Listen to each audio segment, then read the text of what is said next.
ముస్తాబాద్ మండలంలో గణనాథుని నవరాత్రి ఉత్సవాలు భక్తి శ్రద్ధలతో వైభవంగా నిర్వహించబడుతున్నాయి.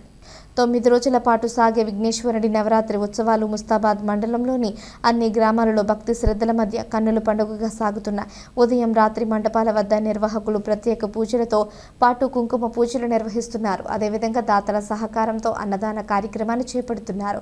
ముస్తాబాద్ పట్టణ కేంద్రంలోని అంజనా యూత్ వద్ద కొలువుదీరిన వినాయక మండపం వద్ద రామకృష్ణ నృత్య నికేతన్ వారి పేరున నాట్య ప్రదర్శనను చిన్నారులు అలరించారు. ఇట్టి కార్యక్రమానికి ముఖ్య అతిథిగా హాజరైన ఎస్ఐ చిందనం గణేష్ అన్నదాన కార్యక్రమాన్ని ప్రారంభించారు.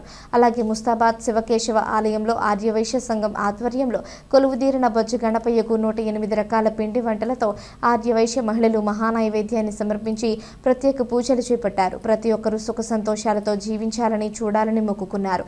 మొరాయిపల్లెలో వినాయక ఉత్సవ కమిటీ ఆధ్వర్యంలో ఏర్పాటు చేసిన వినాయక నవరాత్రి మండపం వద్ద అన్నదాన కార్యక్రమాన్ని నిర్వహించగా భక్తులు పెద్ద ఎత్తున తరలివచ్చి స్వామివారి తీర్థ ప్రసాదాన్ని స్వీకరించారు. అలాగే పలు గ్రామాలలో కుంకుమ పూజలతో పాటు అన్నదాన కార్యక్రమాలు వైభవంగా సాగుతున్నాయి.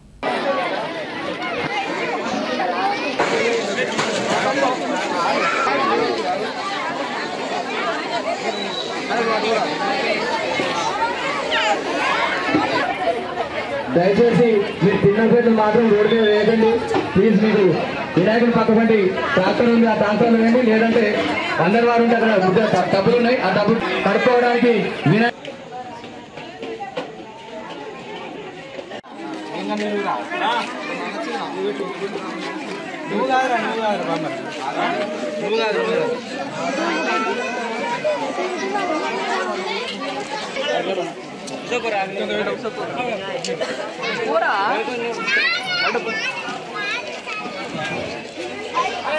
శేఖరా గిరిజా సుందరా కరుణా సాగరా గిరిజా సుందరా కరుణా సాగరా మురవినరారా శరణమికో హృదయ మందిర శంకరా కైలాసమే వీడి కావగరారా శైలాత్మజా హృదయ మందిర శంకరా కైలాసమే వీడి కావగరారా విలబంధన లీల జూపవేలరా గిరిజా సుందరా కరుణా సాగరా గిరిజా సుందరా కరుణా సాగరా మురవినరా